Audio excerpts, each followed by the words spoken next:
Assalamualaikum warahmatullahi wabarakatuh. Di sini kami akan mempresentasikan materi tentang forgiveness. Teman-teman ada yang belum tahu apa itu forgiveness? Nah, sebelum itu, saya akan memperkenalkan diri terlebih dahulu. Nama saya Zulfani Sasabila Utami. Di sini saya akan menjelaskan apa sih forgiveness itu. Nah, forgiveness ini memiliki dua arti, yaitu maaf dan memaafkan.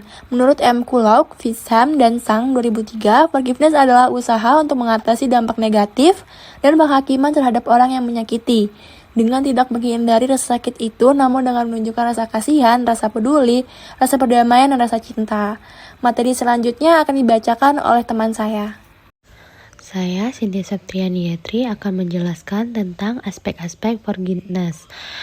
Menurut Lovers dan Sadness 2003, perilaku memaafkan terdiri dari 3 aspek motivasi. Yang pertama ada motivasi penghindaran. Mendorong seseorang untuk menghindar situasi atau emosi yang tidak nyaman atau negatif. Contohnya, seseorang yang menghindari perbicaraan dengan teman yang pernah menyakitinya. Mereka agak tidak merasa cemas atau marah. Yang kedua ada motivasi balas dendam. Motivasi balas dendam ini melibatkan keinginan untuk membalas dendam atas perilaku buruk yang diterima. Contohnya orang yang merencanakan tindakan balas dendam terhadap orang yang telah merugikan mereka. Yang ketiga motivasi kebaikan.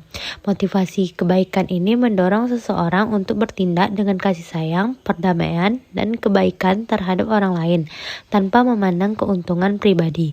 Contohnya seseorang yang memilih untuk memaafkan orang yang menyakiti mereka dan berusaha membangun kembali hubungan yang positif.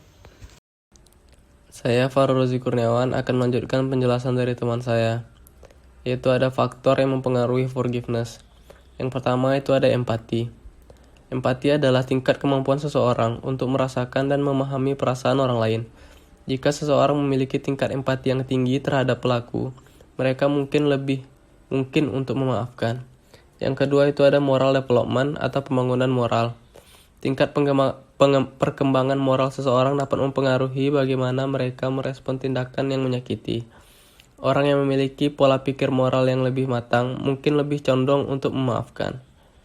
Yang ketiga itu ada attribution of intent atau penilaian niat, yaitu bagaimana seseorang menilai niat pelaku dalam tindakan yang menyakiti. Jika seseorang percaya bahwa pelaku tidak bermaksud menyakiti atau telah melakukan kesalahan, mereka mungkin akan cenderung lebih bersedia memaafkan.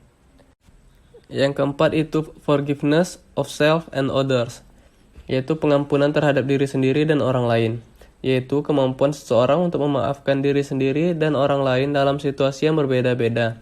Yang kelima itu ada religious and spiritual beliefs, yaitu keyakinan agama dan spiritual. Maksudnya adalah keyakinan agama dan spiritual seseorang dapat memainkan peran dalam sikap mereka terhadap pengampunan. Yang keenam itu ada personality traits atau sifat kepribadian, yaitu beberapa sifat kepribadian seperti tingkat neurotisisme dan kecenderungan untuk berempati dapat mempengaruhi kecenderungan seseorang untuk memaafkan. Lalu yang ketujuh itu ada relationship with the offender atau hubungan dengan pelaku, yaitu jenis hubungan yang dimiliki seseorang dengan pelaku tindakan yang menyakiti dan mempengaruhi kemungkinan mereka untuk memaafkan. Nama saya Miftahul Kesa, di sini saya akan membacakan proses forgiveness. Model proses forgiveness yang terdiri dari 4 fase. Keempat fase tersebut terdiri dari uncovering phase, decision phase, work phase, dan outcome phase. Yang pertama, uncovering phase merupakan fase pertama dalam model proses forgiveness. Pada fase ini, melibatkan dan mengungkapkan perasaan sakit hati dan mengeksplorasi ketidakadilan terhadap transgression yang dialami individu. Transgression yang dialami oleh setiap individu juga akan menimbulkan emosi negatif. Emosi negatif tersebut harus dikonfrontasikan secara mendalam, dipahami sebelum memulai proses forgiveness. Selanjutnya, decision phase merupakan fase pengambilan keputusan yang merupakan bagian penting dalam proses forgiveness. Pada fase ini, individu mengeksplorasi strategi sebelum melakukan forgiveness. dan telah berkomitmen untuk melakukan forgiveness. Individu menyadari bahwa mengambil keputusan untuk mengambil forgiveness yang akan memberikan dampak untuk diri sendiri dan orang lain. Pada fase ini, keinginan untuk melakukan balas dendam telah berkurang. Yang ketiga, work pace merupakan fase di mana individu melihat, memandang, dan memahami proses transgression yang terjadi dari sudut pandang transgressor. Hal ini dilakukan untuk mencari tahu alasan transgressor melakukan transgression. Selain itu, perasaan sakit yang dialami oleh individu akan menurun dan telah kehilangan keinginan untuk melakukan balas dendam. Yang terakhir, outcome pace merupakan fase terakhir dalam model proses forgiveness. Individu telah menyadari bahwa telah melakukan forgiveness terhadap transgresor dan akan merasakan emosi positif dari proses forgiveness. Secara umum, individu telah menemukan makna dalam proses forgiveness yang dilakukan sehingga dapat meningkatkan kesehatan psikologis individu dan akan memberikan kemurahan hati terhadap transgresor. Jenis-jenis forgiveness. Menurut Baumeister 1998, bentuk-bentuk tindakan pemaafan atau forgiveness dibagi menjadi 4 jenis.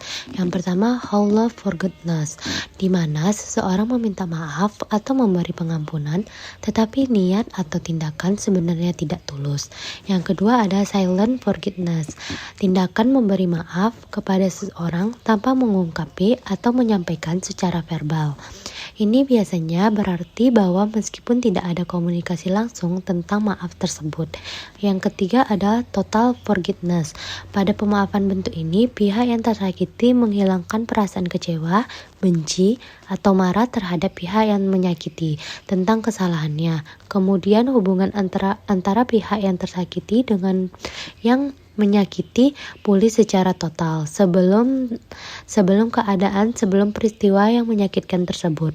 Yang keempat ada no forgiveness. Pada kondisi ini, forgiveness tidak terjadi pada pihak yang tersakiti. Keadaan ini terjadi karena pihak yang tersakiti telah salah persepsi mengenai forgiveness. Kesimpulan yang bisa diambil dari materi di atas ialah bahwa forgiveness merupakan suatu proses menuju kondisi psikologis seseorang, di mana orang tersebut telah melalui suatu peristiwa yang menyakitkan dan memutuskan untuk mengubah emosi negatif yang muncul. Setelah itu menjadi emosi positif dengan ditandainya perubahan-perubahan motivasi di antaranya. Sekian, terima kasih. Sekian presentasi yang telah kami sajikan, kurang lebihnya mohon dimaafkan. Sungguh cantik si anak dara, kalau tersenyum memikat hati, kalau tersilap tutur bicara, maaf dipinta sepenuh hati. Wabillahi taufiq walhidayah, wassalamualaikum warahmatullahi wabarakatuh.